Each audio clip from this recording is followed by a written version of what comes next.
and spend time with a victim at Jeffrey Epstein's house. Mike Johnson is saying that this is just a way to mislead the public. The Speaker of the House is calling it a publicity stunt, but I mean, anything related to the Epstein files gets lots of coverage and publicity.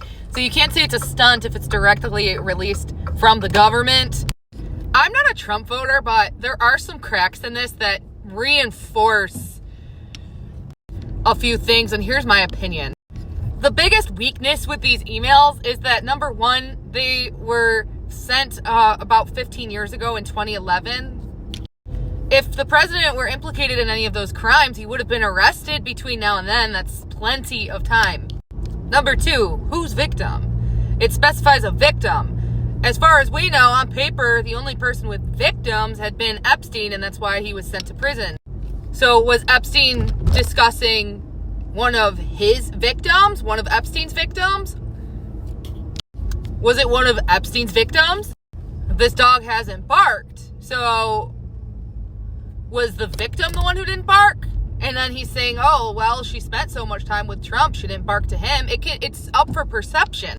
So number one, the time lapse is a major weakness. Number two, redacting the victim's name and just covering it with the word victim is vague. And that leaves it up for public perception. The weakest point of all is number three. If you read the email, it states exactly what President Trump has already said. Jeffrey Epstein admits that Trump forced him to resign. And Trump said that. He said once he discovered what Epstein was doing, he said he's no longer welcome on the Mar-a-Lago premises. So if anything, these emails are giving him a strong point.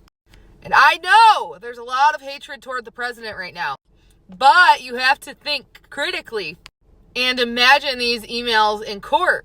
Nothing would hold up. All the emails do is show a history that Trump was affiliated and knew Epstein, and Trump has already said that he knew and had affiliated himself with Epstein until he became aware of Epstein's behavior, and that's when he asked him to leave Mar-a-Lago. The emails just reinforce that. There's nothing in the emails. And where the Speaker of the House says it's a publicity stunt, I disagree. I think that there's lots of open perception and people are saying, oh, well, that was Trump's victim. But the email could have been referencing one of Jeffrey Epstein's victims. You have to remember these are legal documents, and legally the only victim in the Epstein files were Epstein's victims.